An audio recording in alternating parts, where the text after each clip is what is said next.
Hello, I'm Michael, and if you're here, it's because you're as attracted to fear as I am.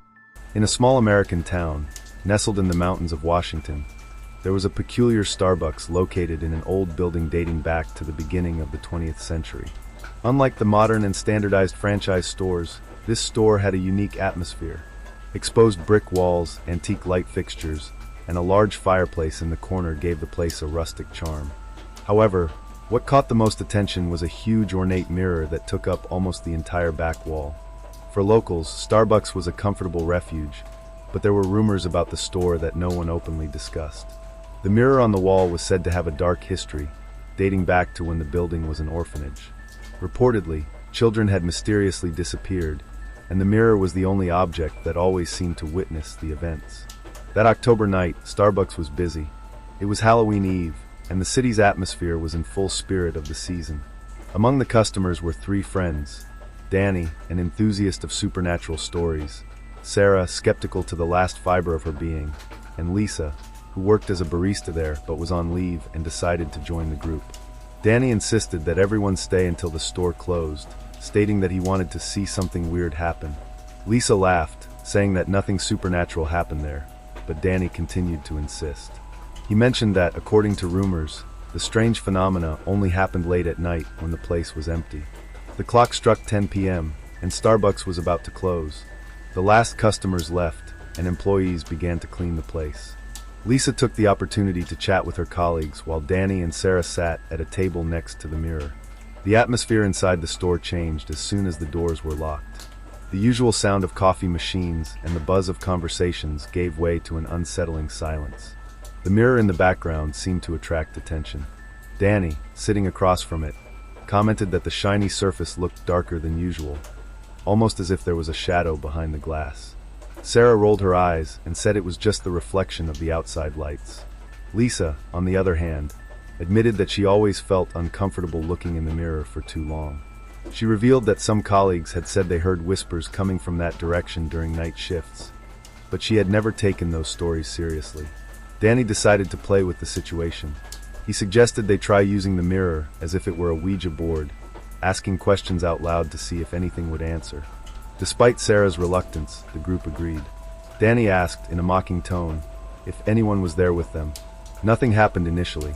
The trio laughed, and Sarah said it was a waste of time. But when Danny asked another question, who's trapped in this mirror? Something unexpected happened. The lights in the store flickered slightly, and the atmosphere became colder. Lisa noticed that the reflection in the mirror looked blurry, as if the surface was fogged. When she went over to clean it, she found her own image staring back at her, but with a smile that didn't match her real expression. She took a step back, and the smile disappeared. Sarah tried to rationalize it, saying it was a trick of the light, but Danny was visibly excited. He pointed to the corner of the mirror, where there was something strange, a small shadow that didn't correspond to anything in the real environment. Danny, curious, started knocking on the mirror, trying to attract more answers.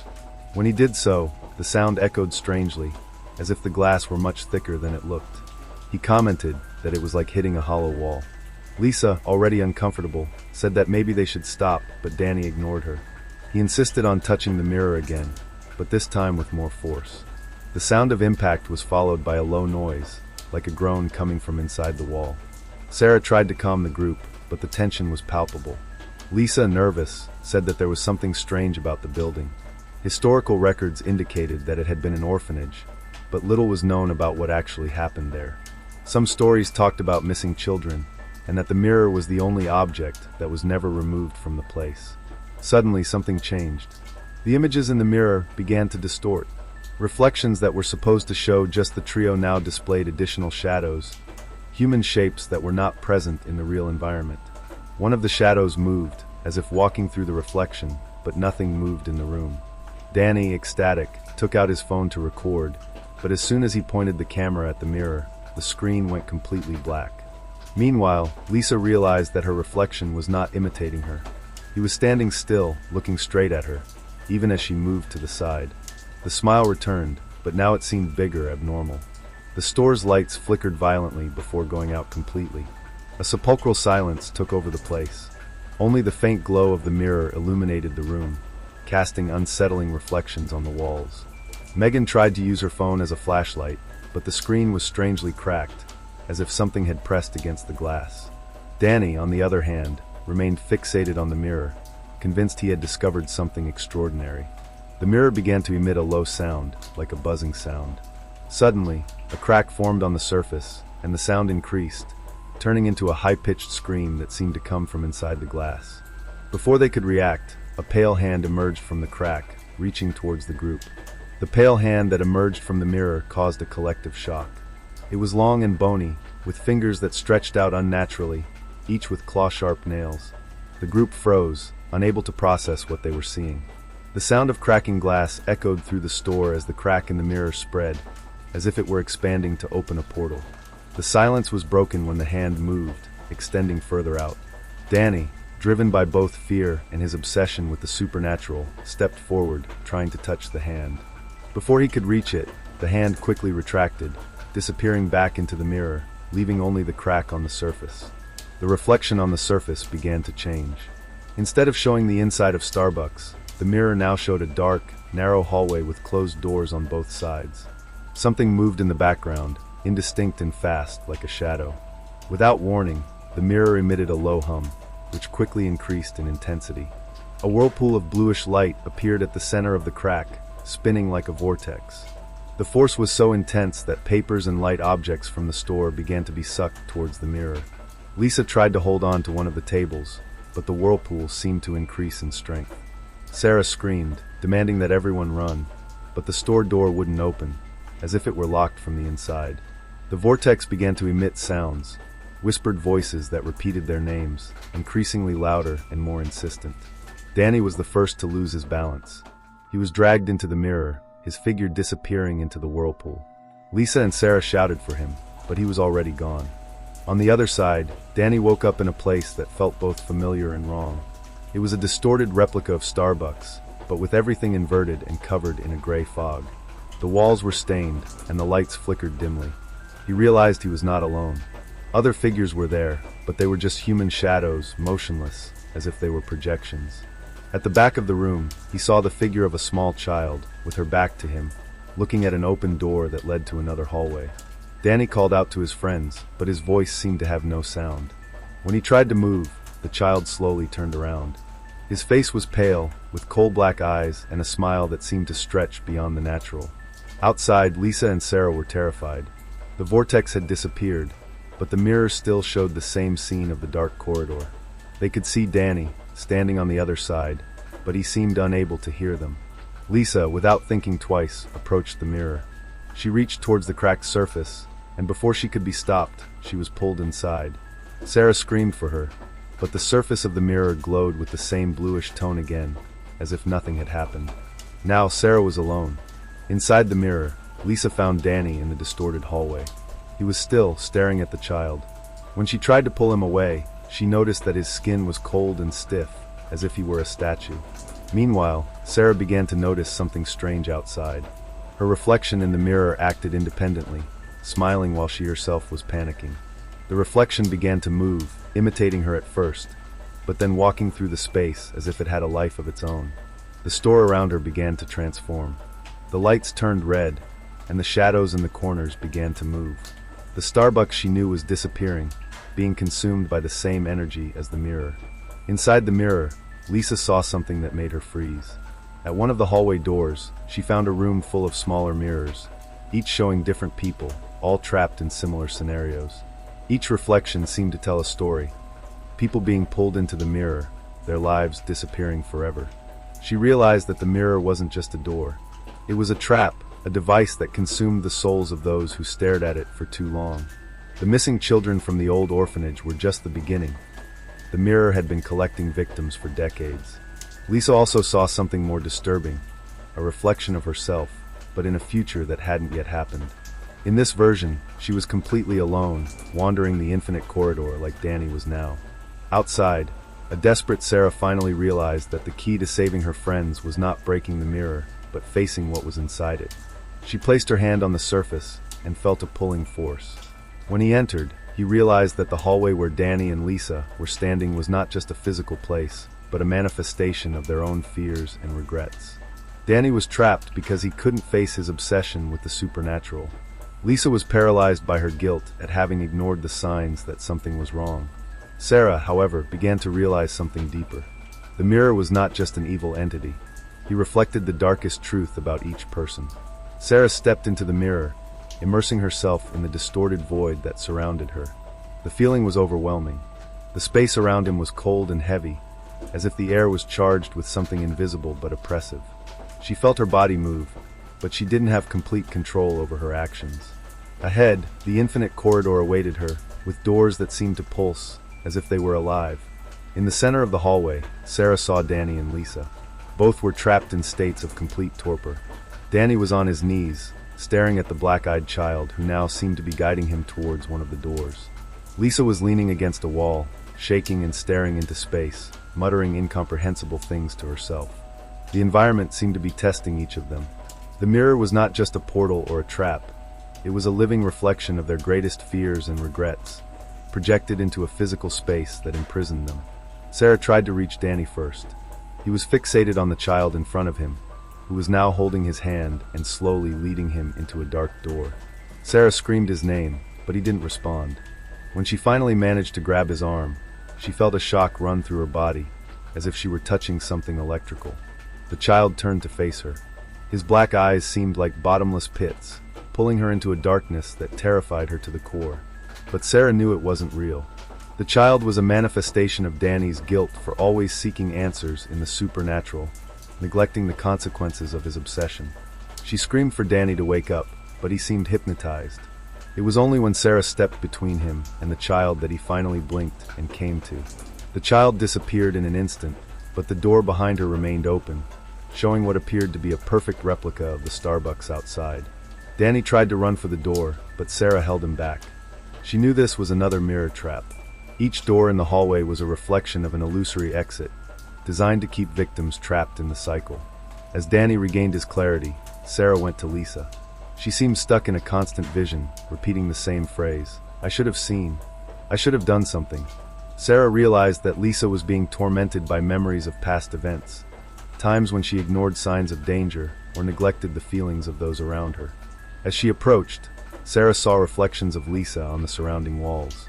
Each reflection showed a different moment in her life, but in all of them, there was something that represented her as absent or indifferent. These versions of Lisa seemed to mock her, whispering in unison, "You let this happen." Sarah knew she needed to make Lisa face these memories to break the cycle. She started talking to Lisa, saying that everyone makes mistakes, but that she couldn't let the guilt consume her identity. Gradually, the voices died down, and the reflections began to disappear. Lisa looked up at Sarah, tears streaming down her face, but for the first time she seemed to be aware of her surroundings. With Danny and Lisa recovered, the three began to explore the hallway, noticing that it was changing. The doors along the walls began to disappear, replaced by windows showing disturbing scenes. In one of them, Sarah saw a replica of herself, trapped in an infinite loop, serving coffee to faceless figures. She understood that the mirror not only reflected regrets, but also tested people, exposing their souls in ways that were difficult to face. At the end of the corridor, a bluish light shone brightly.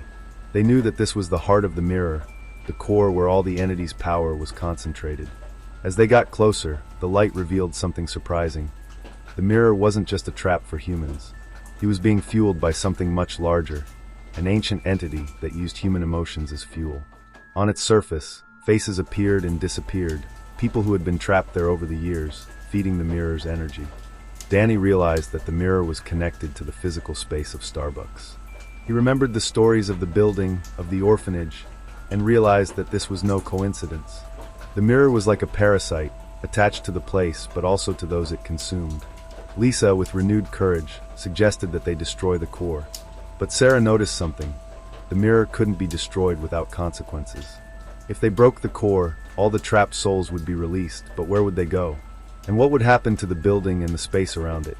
As they debated what to do, the entity began to physically manifest. A gigantic shadow appeared, with long arms and a faceless head except for two glowing eyes. She began to advance towards them, forcing them to make a quick decision. Danny found a piece of broken glass on the floor, part of the mirror itself, and realized he could use it against the entity. He knew he would probably be pulled into the mirror permanently, but he believed it was the only way to save the others. He looked at Sarah and Lisa, silently thanking them for their friendship, before running towards the core. As the entity tried to stop him, Danny stuck the piece of glass into the center of the blue light. The entire hallway started to collapse. The walls cracked, and the doors and windows disappeared.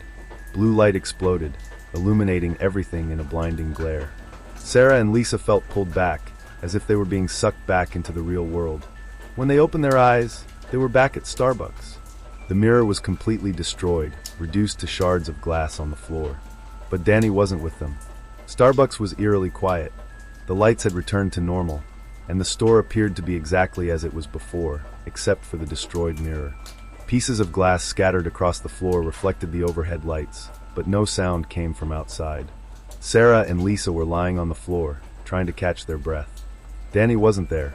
Sarah screamed his name, hoping he had escaped the mirror with them, but the store was empty. Lisa looked around and saw something strange. One of the larger pieces of glass reflected Danny, but he was not present in the real world. Her image in the reflection seemed calm, almost resigned, and when Lisa tried to touch the glass, it dissolved into dust. In the days that followed, Sarah and Lisa tried to move on, but the experience had changed them forever. The Starbucks was closed for renovation, but people in town began spreading rumors about the destroyed mirror and what really happened that night. Lisa returned to work at Starbucks when it reopened, but realized something was still wrong. Sometimes at night, she would hear whispers coming from the corner where the mirror was. Sarah started avoiding Starbucks completely. She obsessively searched the mirror, trying to find explanations for what happened. In his studies, he discovered reports of other similar mirrors throughout history, all connected to unexplained events and disappearances. She found a disturbing theory. The mirror wasn't actually destroyed. His energy had simply transferred to another object. One night, as Lisa was closing up shop, she noticed something in the corner of the room. A small crack appeared in the glass of the new decoration, a mirrored frame that replaced the old mirror. As she got closer, she saw something that left her speechless. Danny's image, now part of the surface of the glass, looking at her. He seemed calm, but his eyes were begging for help. Lisa ran out of the store, and the next morning she resigned. She never went back to Starbucks, but she never told anyone what she saw that night. Meanwhile, in another city, a new Starbucks has opened its doors. Among the modern decorations was a large mirror with an antique frame that looked out of place. Customers commented on the beauty of the object, unaware that it carried a dark history. The cycle continued, silent and relentless, waiting for its next victims. Before we go any further, if you like my content, like the video, subscribe to the channel, and tell me in the comments what time you dare to listen to these macabre stories. Now, without more interruptions, let's move on to the next story. On the deserted highway that connected the interior of Arizona to California, there was a motel forgotten by time called Sunrise Motel. Its neon lights flashed in a faded tone, advertising vacancies, but rarely did anyone stop there. The weathered facade and local rumors made it a place avoided by travelers, but for those who had no other choice, it was a refuge amid the unforgiving desert. That night, three friends, Alex, a photographer who loved exploring abandoned places, Rachel, his travel partner, and Ben, who preferred comfort but accompanied the others out of a spirit of adventure, were forced to spend the night at the motel due to an unexpected storm. They had planned a trip to photograph the desert at dawn, but bad weather forced them to change their plans. Reluctantly, they parked at the Sunrise Motel, where they were greeted by a tired-looking manager. He seemed nervous and hesitant as he handed them the keys to room 306, but he didn't explain why. The room was simple but functional. A double bed, a faded sofa, a small TV, and an abstract painting in red tones on the wall. However, something about the environment seemed out of place. The air was heavy, and a sense of unrest hung in the air. Alex, always curious, immediately noticed that the room had a large, oval antique mirror, framed in dark wood, strategically positioned in front of the bed.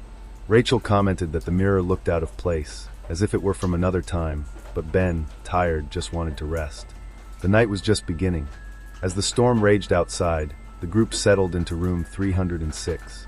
Ben threw himself onto the couch, exhausted from the long journey, while Alex began to inspect the details of the place, intrigued by the antique mirror.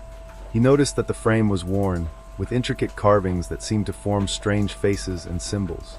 Rachel, already uncomfortable with her surroundings, tried to turn on the TV to distract herself, but the device hissed and displayed only static. Frustrated, she decided to pack her things for the night, but she couldn't help but look in the mirror. There was something about him that seemed alive, as if every movement in the room was reflected with an almost imperceptible delay. As Alex adjusted his camera to take some photos of the mirror, something strange happened. When he looked through the lens, he noticed that the surface of the mirror looked different. It wasn't just a reflection. He saw something more, like shadows that didn't belong to anyone in the room. Ben scoffed at Alex's paranoia, but when he looked in the mirror himself, he fell silent. He saw a reflection that didn't make sense. He himself was sitting on the couch, but his reflection was looking directly at him, with dark eyes and a slightly curved smile that didn't match his expression. Rachel, already nervous, asked them to cover the mirror, but before they could do so, the lights in the room flickered and went out completely. The room was plunged into darkness, and the sound of the wind seemed louder than ever, as if the storm was inside the room. When the lights came back on, the mirror was fogged up, as if someone had breathed on it. On the glass, there were handprints that no one in the group could have made. The storm outside intensified. The winds whistled through the cracks in the windows, and the rain beat against the glass. Inside room 306, the trio tried to get comfortable, but something seemed wrong. The air was heavy, almost suffocating, and the silence that dominated the place was more disturbing than the sound of the storm. Alex, intrigued by the mirror, began to inspect it. He noticed that the surface was slightly fogged despite the dry environment of the room. When he tried to clean the glass, he noticed something strange. The feeling of cold emanating from it was intense, almost like ice. Rachel, who was lying on the couch, observed Alex fiddling with the mirror and asked him to stop, joking that he would end up waking up some ancient spirit. Ben laughed nervously and commented that Alex always needed to create mystery where none existed. But as Alex adjusted the camera to take some photos of the mirror, the energy in the room began to shift. The first strange thing happened when Alex took the photo. As soon as the flash illuminated the mirror, he saw something that made him stop instantly. In the photo, there was a silhouette behind him, an indistinct figure with a humanoid shape, but out of focus, as if trapped inside the mirror. He didn't say anything to the others, but continued to watch his reflection. However, when he looked directly into the mirror, there was nothing unusual. Rachel was the first to notice that the temperature in the room had dropped. Despite the usual desert heat, she felt a shiver run up her spine. As he checked the windows to make sure they were securely closed, he heard a low, distant sound, as if someone were whispering. Ben, who had turned on the TV to try to ignore the discomfort, noticed that the sound was cutting out. The image on the screen flickered, showing intermittent static. He complained, but when he turned to call the others, he saw something that made him freeze. In the mirror, Rachel's reflection was still, looking straight at him, even though her back was turned. Ben tried to ignore what he saw, chalking it up to tiredness. However, the atmosphere in the room became even more oppressive. Alex, still focused on the mirror, began to notice that the reflection seemed to lag behind his actual movements. When he raised his hand, the reflex took a second to respond, as if something was trying to imitate his movements, but with difficulty. Rachel started to feel nauseous. She tried to drink some water, but the liquid in the glass had a strange, metallic taste, as if it were contaminated. The sound of whispering was now clearer, but it wasn't coming from outside. It seemed to be inside the room itself. When Alex reviewed the photos he had taken, he noticed that the silhouette in the first photo was clearer. She now had glowing eyes, as if she were looking directly at the camera. He showed the image to Ben and Rachel, who immediately felt a chill run through their bodies. As they discussed what to do, the light in the room flickered and went out completely. The only illumination came from small flashes of lightning outside, which illuminated the mirror for brief moments. It was then that the mirror began to emit a low sound, like a buzzing sound. The surface seemed to ripple, almost liquid, and the shadows in the reflection began to move on their own. Rachel tried to leave the room, but the door wouldn't budge. She knocked desperately, screaming, but the sound seemed to be swallowed by the silence. Ben tried to help her, but it was also useless. Alex, still staring at the mirror, realized that something was coming out of it. A pale, elongated hand began to emerge, followed by an arm. The figure in the mirror seemed to be struggling to break through the surface, pulling itself out with jerky movements. The figure finally partially emerged, its upper half emerging from the mirror. She was tall, with disproportionate limbs and gray skin that seemed to shine in the light of lightning. His eyes were dark holes, but they seemed to be watching them intensely. Alex tried to take more photos, but the camera completely failed. Rachel cried while Ben held onto a chair, trying to protect himself from the creature. As the figure moved, a horrible bone-cracking sound filled the room.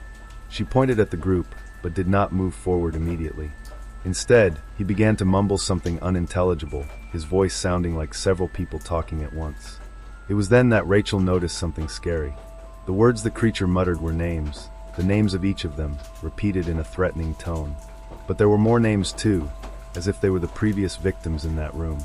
Ben started yelling for them to get out, but when he looked in the mirror again, he noticed that his own reflections had disappeared. Instead, the mirror showed the room empty, as if they were no longer there. The pale creature emerging from the mirror became increasingly solid. His body crawled out with jerky movements while the buzzing of the mirror increased. The sound mixed with the whispers that filled the room, forming a maddening cacophony. Rachel desperately tried to open the door, but it felt like the entire room was being sealed by an invisible force. The walls shook, and the ceiling seemed to lower slightly, as if the space was shrinking around them. Meanwhile, Alex realized that the mirror was not just a window to the other side, but a trap designed to steal something from them. The creature's every movement seemed more coordinated, as if it were choosing its first victim. Alex, Rachel, and Ben's reflections had completely disappeared from the mirror, but in their place, new images began to emerge. They were people they didn't know, all with expressions of despair frozen on their faces. The figures seemed to hit the glass, trying to escape, but their hands made no sound. Ben tried to confront the creature, using the chair as a weapon, but as soon as he lifted it, it stopped abruptly. Without making a sound, he extended his arm and pointed directly at him. At the same moment, Ben felt an unbearable pressure in his chest, as if something was trying to pull him into the mirror. He fell to his knees, screaming for help, as Rachel and Alex tried to drag him away from the reflection. But the invisible force pulling him was relentless. Ben was lifted into the air, and in an instant, his body was sucked into the mirror, disappearing without a trace. Ben opened his eyes and found himself in a completely different space. The room was a distorted version of room 306, with walls covered in a black, sticky substance. The lights flickered, casting shadows that moved on their own. All around him, he saw people whose reflections were in the mirror. They were trapped with invisible chains that tied them to the ground. Ben realized he was also trapped, unable to move as humanoid shadows walked towards him. The shadows had no faces, but he could feel their eyes fixed on him. Their every step seemed to drain his energy, and he knew that if he didn't find a way to escape, he would be consumed by them. Outside, Rachel and Alex were panicking. Ben's disappearance made the room change again. The walls began to crack, revealing the same dark void that Ben was experiencing. Alex picked up the camera again, pointing it at the mirror, but this time, the image that appeared in the viewfinder was clear. He saw Ben on the other side, trapped and being surrounded by shadows. Alex tried to scream for him, but the reflection didn't seem to hear him. Rachel realized that the mirror was manipulating them, using their fears and regrets as weapons. She began to remember the stories she heard about the motel, about the people who disappeared into specific rooms, whose bodies were never found. The mirror was the cause of everything. Rachel knew that destroying the mirror was her only chance to free Ben, but she also realized that it could be costly. The mirror appeared to be a living entity, feeding on the souls of the people it sucked. If it was broken, whoever was trapped inside it could disappear forever. She found a broken piece of metal on the floor, probably part of the bed frame, and moved towards the mirror. The creature that had come out of the mirror tried to block her, moving with frightening speed. Alex tried to distract the creature, throwing objects and shouting, while Rachel gathered the courage to attack. As she lifted the piece of metal, the creature let out a deafening scream that made the entire room vibrate. With a powerful swing, Rachel hit the mirror. The already existing crack spread, and the glass began to slowly shatter. Each crack emitted a screaming sound, as if the trapped souls were being released or destroyed. The room began to collapse. The floor sank, revealing the same dark void that was on the other side. The creature lost its solid form, turning into a shadow that disappeared into the darkness. At the last moment, Rachel saw Ben's silhouette in the reflection, shouting something she couldn't hear. Then the mirror exploded in a wave of blue light. When the light disappeared, Rachel and Alex were back in the room, but everything was different. The mirror was completely gone, and the room was completely silent. There were no signs of Ben. Rachel fell to the floor, crying, while Alex tried to find something to explain what had happened. But the room was empty, as if nothing had happened. Room 306 was immersed in an oppressive silence.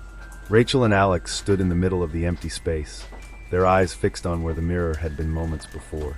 The cracks in the walls and the vibration in the floor disappeared as if they had never existed. However, Ben's absence was like a shadow that couldn't be ignored. Rachel, still kneeling on the floor, felt a crushing pain in her chest. She knew they had lost Ben to the mirror, but the emptiness in the room didn't feel final. Something inside her told her he was still there, somewhere, perhaps waiting to be saved. Alex began scanning the room for any clue, any object that could offer an explanation or a solution. He found the camera lying in a corner, miraculously intact, but when he turned it on, all the photos he took of the mirror were gone. The memory card was empty. As Alex checked the camera, Rachel heard something. It was a low sound, almost imperceptible, but it was there. A voice. It wasn't a scream or a whisper, but what sounded like a call. She looked around, trying to locate the source, but the sound seemed to be coming from everywhere. When Rachel mentioned the sound to Alex, he hesitated. He couldn't hear anything, but he saw something disturbing. In the corner of the room, where the mirror had been, a shadow began to form.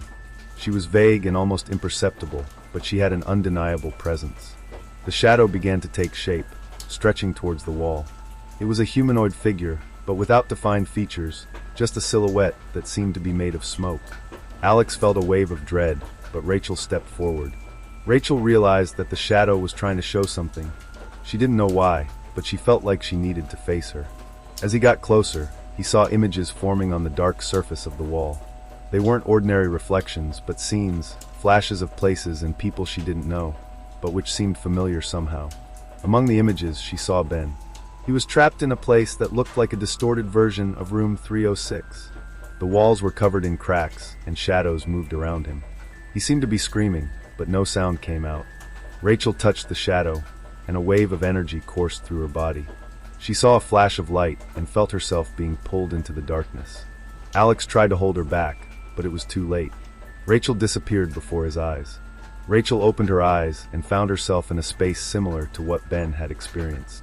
It was as if I were inside an alternative world, a corrupted version of the motel. The walls felt alive, pulsing slowly as if they were breathing. She called out to Ben, but her voice echoed with no response. As she walked, she saw reflections of herself on the surfaces of the walls. Each reflection looked different, showing versions of her in moments of fear, regret, and doubt. Suddenly, Rachel heard Ben's voice. He was calling for help, his voice muffled and distant. She ran toward the sound, crossing endless corridors that seemed to change shape with each step.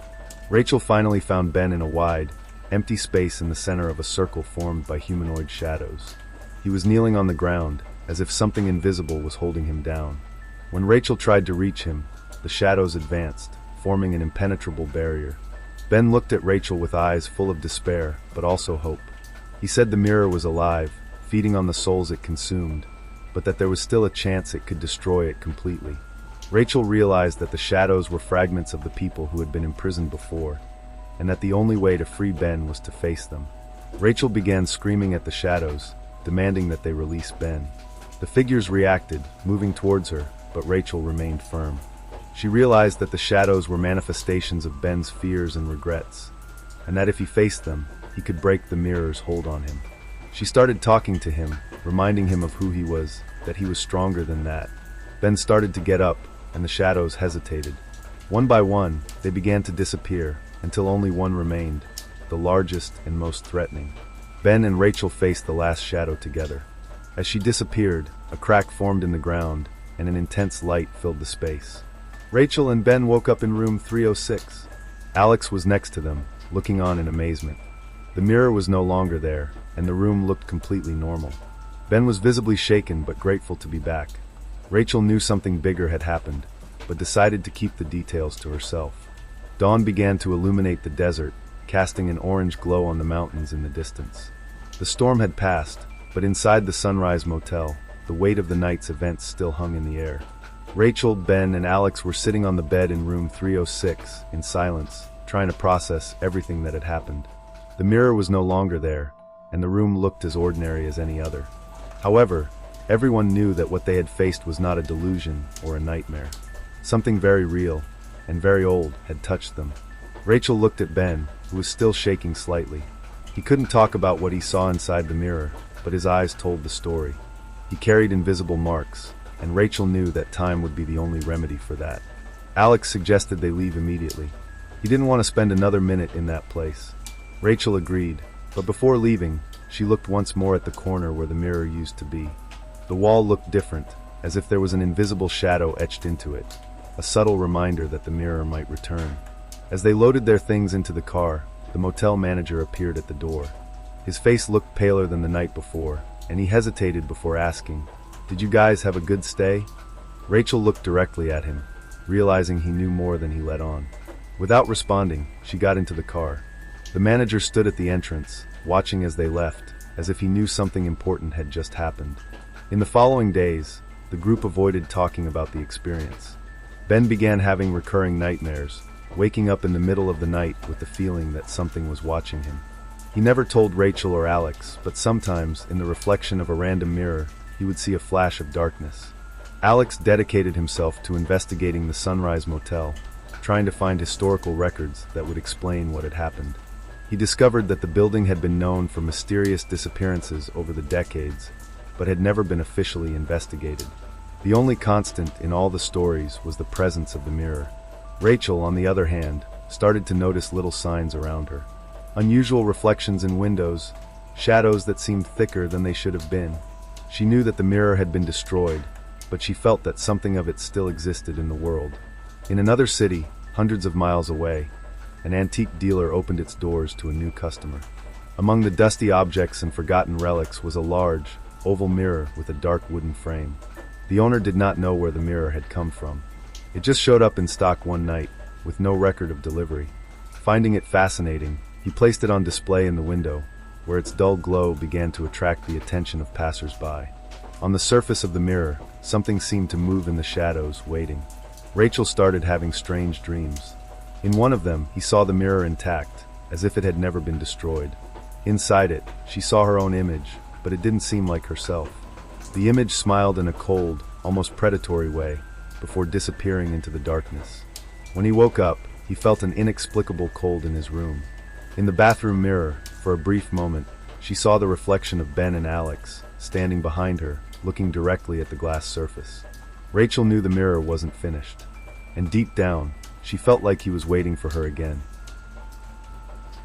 Before we go any further, if you like my content, like the video, subscribe to the channel, and tell me in the comments what time you dare to listen to these macabre stories.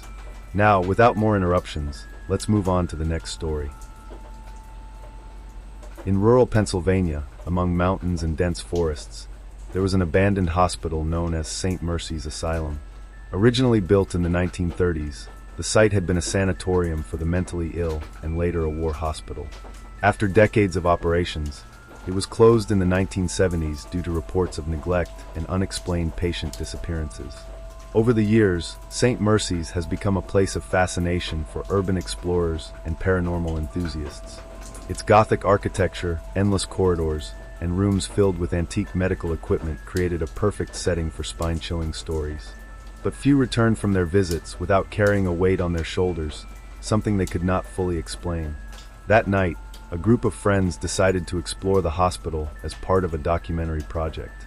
Mason, the group's leader and cameraman, was passionate about dark stories and wanted to capture the mystery of the place.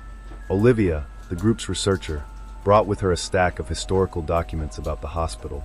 Ethan, the skeptic, was just there to make sure his friends didn't get swallowed up by their fantasies. As they parked at the hospital entrance, the group noticed that the place seemed more alive than they expected. The broken windows reflected the moonlight like empty eyes, and a cold wind cut through the surrounding trees, emitting an almost human sound. Still, Mason was determined to go in and capture every grim detail. The trio walked through the rusty gates of St. Mercy's Asylum, lanterns lighting the way through the main entrance. The air inside the hospital was thick, filled with dust and a metallic smell like dried blood. The silence was interrupted only by the sound of footsteps echoing on the cracked tile floor. The entrance to the hospital led to a large hallway, with old signs indicating different wards. psychiatry, surgery, radiology, and pediatrics. Mason, camera in hand, recorded everything, muttering to himself about the perfect atmosphere for his project. Olivia was analyzing an old map of the place, trying to identify the most interesting points. Ethan, on the other hand, stood back, watching the shadows that danced on the walls. He felt something strange from the moment they walked through the gates, but he didn't want to admit it. When they arrived at the psychiatric ward, the group began to hear unusual sounds.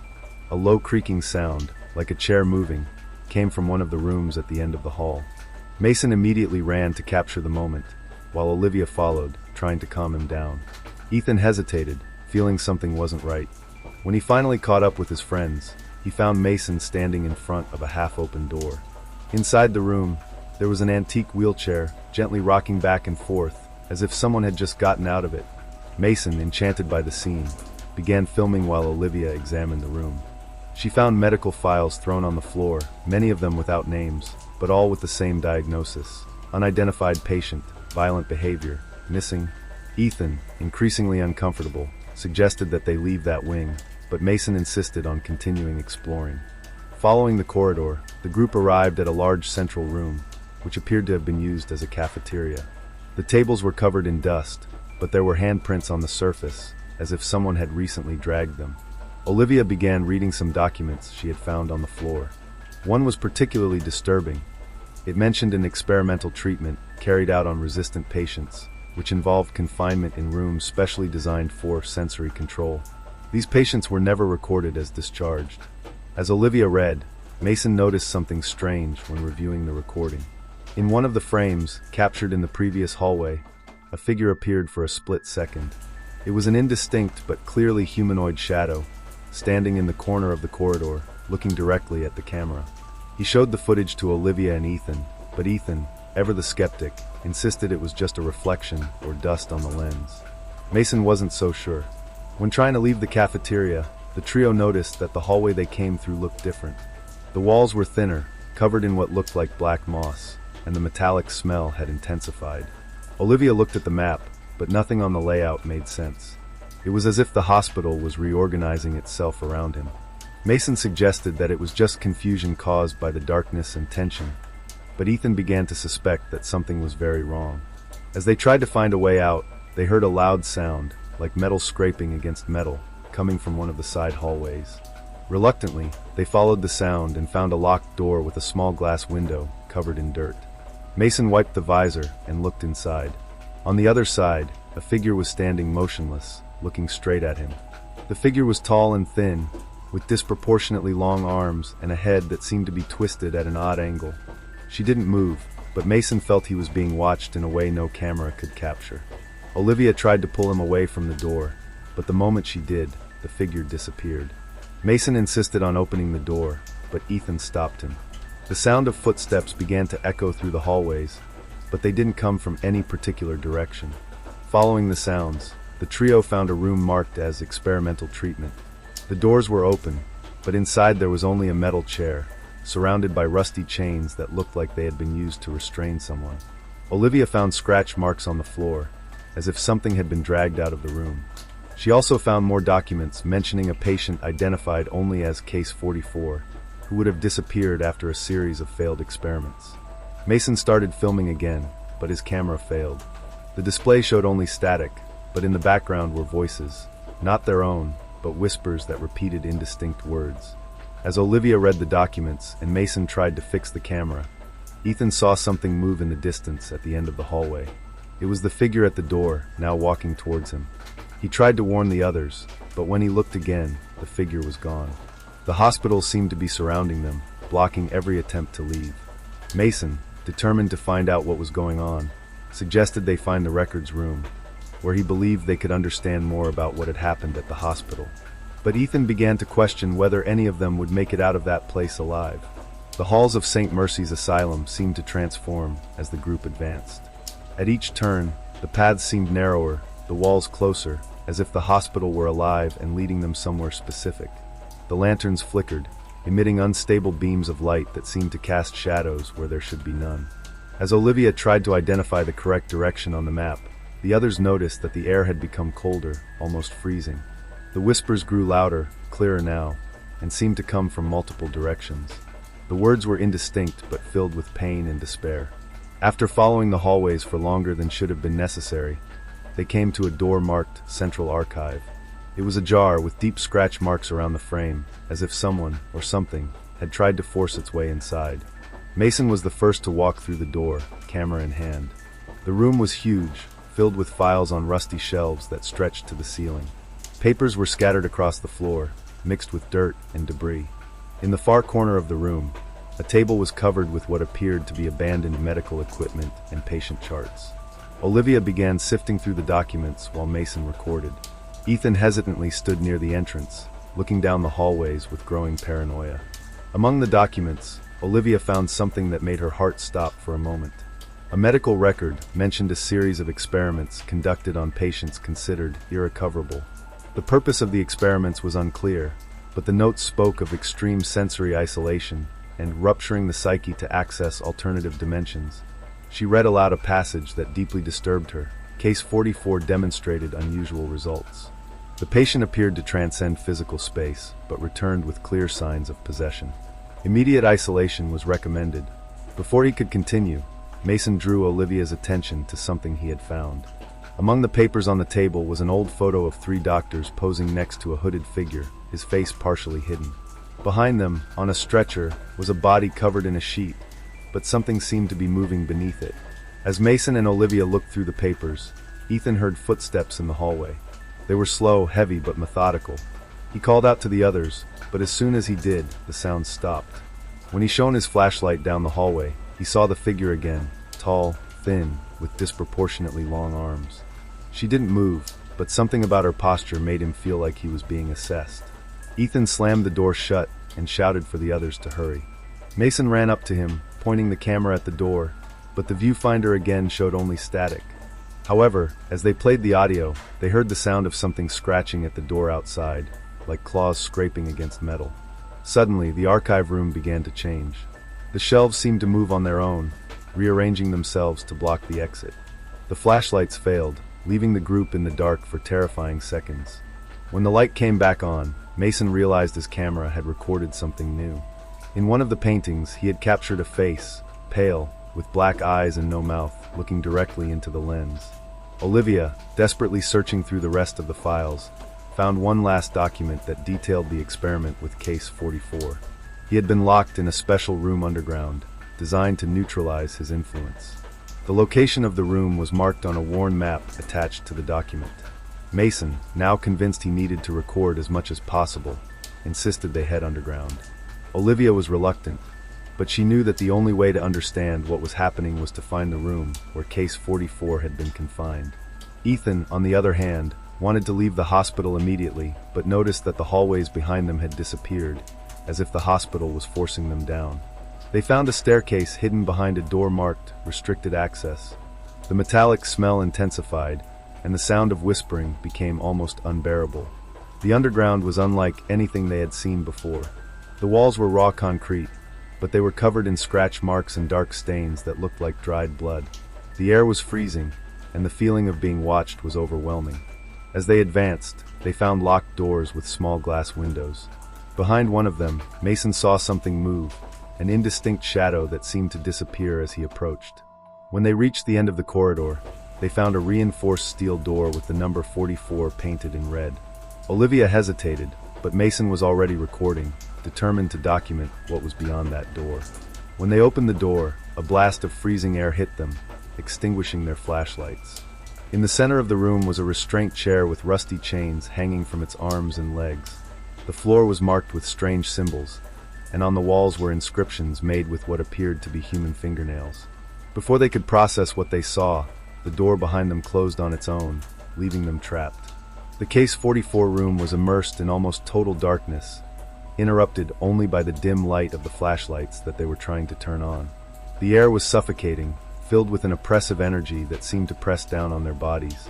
The silence, initially absolute, was soon filled by a subtle sound of breathing, but it wasn't from either of them. Mason, with the camera now only partially working, pointed the lens toward the center of the room. The chains hanging from the restraint chair began to swing by themselves, emitting a metallic sound that echoed off the walls. He realized that the marks on the floor and walls were not just decorative. They formed an intricate, almost ritualistic pattern. Olivia examined the writing on the walls more closely. Some were words, but others were unknown symbols. Among the repeated phrases, one stood out: "The portal must not be opened." Ethan, who until then had been trying to remain calm, began banging on the steel door, trying to force it open. However, each impact seemed to reverberate through the room, amplifying the surrounding whispers. The shadows in the corner of the room began to move, taking on vaguely human shapes. One of them, taller and more distinct, stood out from the others. The figure had a thin silhouette, with long arms that seemed to extend beyond reach, and its head swayed at impossible angles, as if it were trying to look at everyone present at once. Mason filmed frantically, while Olivia tried to understand what was happening. The figure approached slowly, but instead of walking, it seemed to float, its presence filling the air with a vibration that made lanterns flicker. When the figure stopped, she pointed to the chair in the center of the room. The chains began to move violently, and the symbols on the ground began to glow red. The figure whispered something inaudible, but its intention was clear. It did not want them to leave. Olivia finally found a record lying next to the chair. It was an old diary, belonging to one of the doctors who had worked on Case 44. The text was largely illegible, but what she was able to decipher was disturbing. Case 44 was a patient who had demonstrated unusual abilities after the experiments. He could manipulate the space around him, distorting reality. Doctors believed he had become a living connection to something greater, something outside the human world. They tried to restrain him, but failed. The diary ended abruptly with the sentence, "The host must be destroyed, or it will destroy everything." Olivia understood that the figure before them was not Case 44 itself, but a manifestation of what he had become. The lantern lights went out again, and the room was filled with darkness. Screams began to echo around them, but they weren't just of pain. They were voices calling their names, mocking and laughing. Ethan fell to his knees, pressing his hands to his ears, trying to block out the sounds. Mason continued recording, even though he didn't know if his camera was capturing anything. Olivia, however, noticed that the pattern on the floor was reacting to their presence. She deduced that the pattern was a seal, designed to contain the entity. But something was wrong. The pattern was incomplete. Part of it had been worn away by time or the movement of currents. Olivia shouted to Mason and Ethan that they needed to restore the pattern. Using a piece of rusty metal she found on the floor, she began tracing the missing symbols in the dust while Mason shined his flashlight on her. The figure began to react, advancing towards them with erratic and violent movements. Ethan, overcoming his fear, grabbed one of the loose chains and tried to push the entity away, but was thrown back by an invisible force. Olivia worked frantically, while Mason continued filming, capturing images of something he knew no one would believe if they saw it. When she completed the pattern, the room shook violently, and an intense light filled the space. The entity screamed, a sharp sound that made the ground crack. The figure began to dissolve, but as it disappeared, it reached out its hand toward Mason. He tried to escape, but was caught by an invisible force that pulled him to the chair in the center of the room. The chains wrapped around Mason, securing him to the chair. He looked at Olivia and Ethan with an expression of resignation, knowing there was no escape. The light on the floor glowed brighter, and the entity was pulled back into the pattern, taking Mason with it. In the next instant, everything became silent. When Olivia and Ethan opened their eyes, they realized they were back in the main hallway of the hospital. The basement door was closed, as if it had never been opened. Mason's camera was on the floor, but he wasn't there. Olivia picked up the camera and saw that it was still recording. As he reviewed the video, he saw images of Mason in the chair, smiling slightly before disappearing into the light. Ethan insisted that they leave immediately, and Olivia agreed. They ran through the hallways, which now seemed more normal, and exited through the hospital's main door. Dawn was beginning to break over St. Mercy's Hospital, but the sunlight brought no relief to Olivia and Ethan. Outside, both were exhausted, their faces marked by the terror they had faced. The cold wind seemed to carry whispers from the building, but none of them looked back. Mason's camera was in Olivia's hands. She couldn't decide what to do with it, whether she should watch it all or destroy it and never think about what had happened again. Ethan remained silent, his expression heavy with guilt. He knew they had left Mason behind, but there was no alternative. Days later, Olivia finally mustered up the courage to watch the cam footage. The video captured everything: the distorted hallways, the shadows moving on the walls, and the entity underground. But the most disturbing moment came at the end. In the last seconds of the recording, Mason was stuck in the chair, smiling at the camera. He whispered something barely audible. "Everything is connected." After that, the image showed something unexpected. The camera focused on a different room, a location Olivia didn't recognize. It was a modern hospital room, with monitoring machines still running. In the center of the room was a mirror, reflecting something that seemed to move behind the glass. Ethan, trying to forget what happened, decided to leave town. But even far away, he began to notice strange things. Reflections in windows seemed to follow him, and at night he heard the same whispers that echoed in the hospital. Olivia, on the other hand, began researching St. Mercy's in depth. She discovered that the hospital was not the only place where similar occurrences had been reported. Similar structures in other states had histories of disappearances, with vague mentions of experiments and entities. More disturbingly, Olivia found records of other cases similar to Case 44, all related to abandoned facilities or forgotten hospitals. It was as if there was a network of interconnected places, connected by something greater, something that transcended time and space. A few months later, Olivia revisited the hospital, determined to understand what had really happened. When he entered, he found the building completely empty but different. The marks on the walls had disappeared, and the place seemed more normal. However, upon entering the old Case 44 room, he found something new, a large, oval mirror with a metal frame. On the surface, she saw Mason's reflection. He looked calm, but his eyes were pleading for help. She tried to touch the mirror, but was repelled by a wave of intense cold. Before leaving the room, he heard a single word: Times. In another state, a hospital that had been closed for decades began to attract the attention of curious people. Locals spoke of strange sounds coming from inside, of lights flickering in broken windows. In the center of it all, a mirror appeared, identical to the one at St. Mercy's. He waited, ready to arrest his next victim. Olivia knew the cycle would never end.